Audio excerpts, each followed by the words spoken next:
I have no clue how many times I'm going to be able to acknowledge you guys publicly.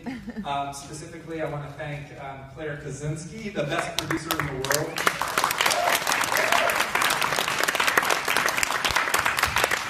Even though she called me a dick recently. She really is the best. Grant Winship, our amazing composer. And last but not least, our amazing cast. I thank you guys so much. I could have never done this without you, and I'm indebted to you all forever. I want to acknowledge you by name, the great Adam Overberg, wearing a suit right there. He plays Claudio. This guy has improv skills that will bust your brains out. Our other leading man, Kevin Webby, is not here, so I don't feel the need to say anything nice about him. I think he moved to Alabama. Just kidding, of course. Everybody knows I have a man crush on Kevin. And then my leading ladies, the gorgeous and enormously talented leading ladies, Chelsea David, who plays Tess.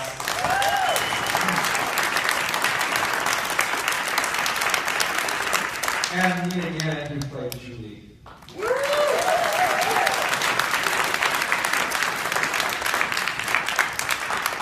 If you guys have any questions, comments, or criticisms, I'm happy to absorb them.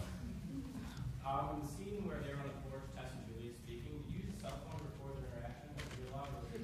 No, it was the same camera. Yeah, you mean when it's in color? Yeah. Yeah, no, it was the same camera. Yeah. What was your inspiration for the song? What was real life? Yeah, I mean, they say write about what you know, and over the years, I think I've tried to move more in the direction of just speaking about what I know. That's what they tell you in every writing class, right? And so I think I know a thing or two about relationships and how men and women relate to one another, and so that's what I wanted to capture. And also, there's a lot of coffee and alcohol consumption, and that's something I know very well.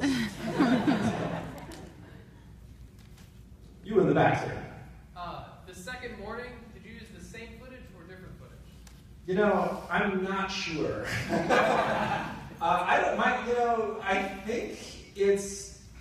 don't know. I have no idea. It's different. Yeah, I think we did a few takes, and my editor, Jason Robert Becker, did a terrific job. And I wasn't there when he did the rough cut. The rough cut. This is the first time I ever shot a movie, and I just turned all the footage over to the editor, and I said, "Make me a rough cut." And his rough cut was about 86 minutes, and then this final version is 72. So after he came up with the rough cut, then he and I worked together to kind of refine it down, and then Claire and I worked on it a little bit more to make it short and concise. Who chose that awesome song, Lakeshore Drive? I selected that song. Have you heard it before? Yep. Yeah, it's great, isn't it? It's one of the best Chicago songs of all time. And I've always loved that song. I had never heard, I'm from North Carolina. I had never heard it until I moved up here. And I used to have a car, believe it or not, a Volkswagen Rabbit. And back in the late 90s, once a week, I would drive down Lakeshore to Hyde Park from the far north side to go to Larry Fox's house to watch a movie with this young man in the front row, Dan Keycapper. And thanks for coming, Dan. And we would have dinner and watch a movie. And frequently, I'd be heading south on Lakeshore Drive, just like the song says.